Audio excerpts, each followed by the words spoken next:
Japan. Brazil. China. Nepal. Jordan.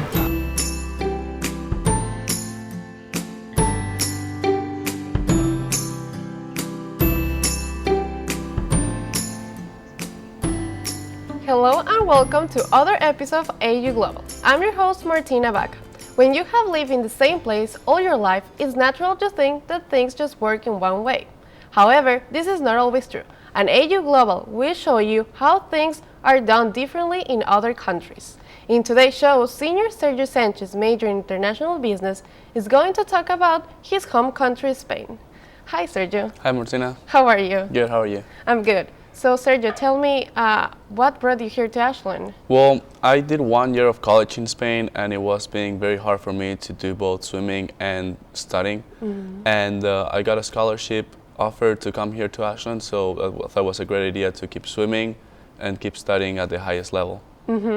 And when you just came, which things caught your attention that were different from Spain? Well, the very first thing was how people greet here. You're supposed to greet girls by shaking their hands, not by giving them 2 kisses.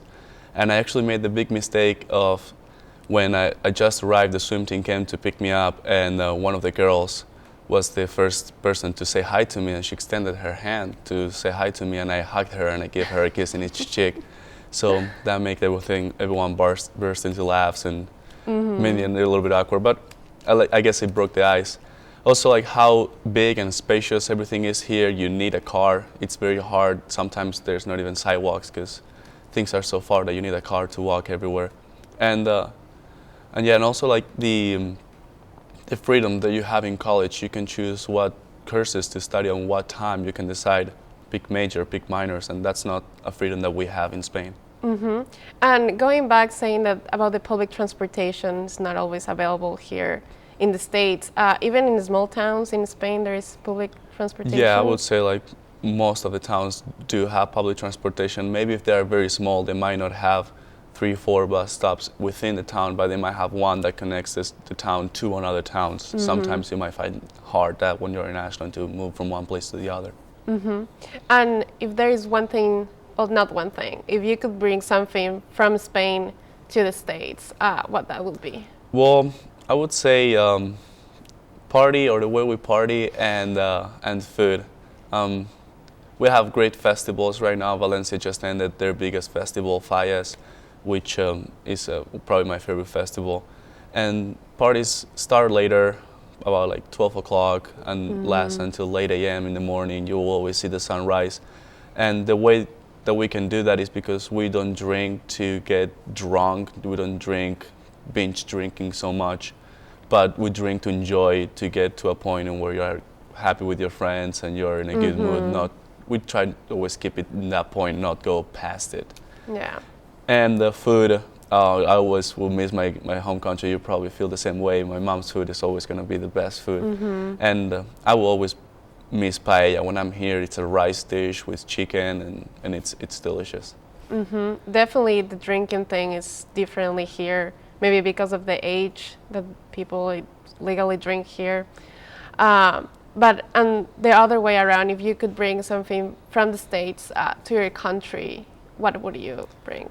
It probably would be like how they admire every sport, not just one big sport. It is true that they're mainly NFL fans or NBA fans or baseball fans, but they support every sport. They give scholarships in every sport. In college, they let you practice and swim all the way till you are 22 years old, more or less.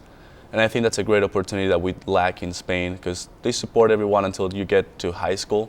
But after that, it's very hard to find support. It's very special points in Spain where you might get a scholarship for being a sportsman. So it's like that you play for your university, and there is something like the NCAA or stuff like that? And the problem becomes there's no such thing as the NCAA or collegiate sports in Spain. It's more a private club. You sign up, and because of that, they are not linked. And because they're not linked, no one promotes any facilitations between studies and swimming or sports in general.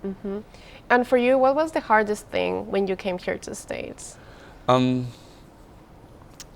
it probably was the language barrier. I remember the very first time I was in McDonald's when I was here my first day, and I took a bite of my Big Mac because I really wanted to try it. It tasted different. It didn't. Um, and I remember like something like, I don't know what it was, but like I got a bunch of ketchup and I did not know the word for napkin. And I remember myself trying to explain what napkin was, etc. Also, we're talked Spanish, British English, not American English. Okay. And there's slight words that might cause trouble or confusion sometimes. So definitely the language was the biggest barrier for me. And what has been the major thing that you have learned all these years? I would say to appreciate what other countries have and to open your mind and realize that your country is not the best, nor other countries. They all have like some good things, some bad things, and until you get out of your box and you see it yourself, it's very hard to notice. It happened also with my girlfriend when she came to Spain. Her mind really opened and she said, wow, there's so many things here that are better than us in the US, but there's also so many things that are worse. So everything has a big trade-off. And did you have any stereotype about American people when you first came? Obviously, we also always consider them proud of themselves, like the classic fat American. However, I do not think Ashland really matches that prototype. If you go to like some big city like New York or something like that, it is true that the stereotype gets true more often. But I mean, every stereotype is a little bit over the top. It might be some true in it, but it's always a little bit over the top. And did you have anybody come to you saying, oh, I thought Spanish people were this way, but since I met you, it's not actually true, or? Yeah, a lot of people are surprised when I say I'm Spanish because they have a concept of Spanish people being of Latino race. However, we are Caucasian, we're considered white people, which is Mediterranean. And a lot of people find themselves amused by that. Oh my gosh, it's true. Like, I mean, it is true. We're white, and a lot of people really did not know that until I told them. Well, that was our last question. Thank you, Sergio, and tune in next week for another episode of AU Global.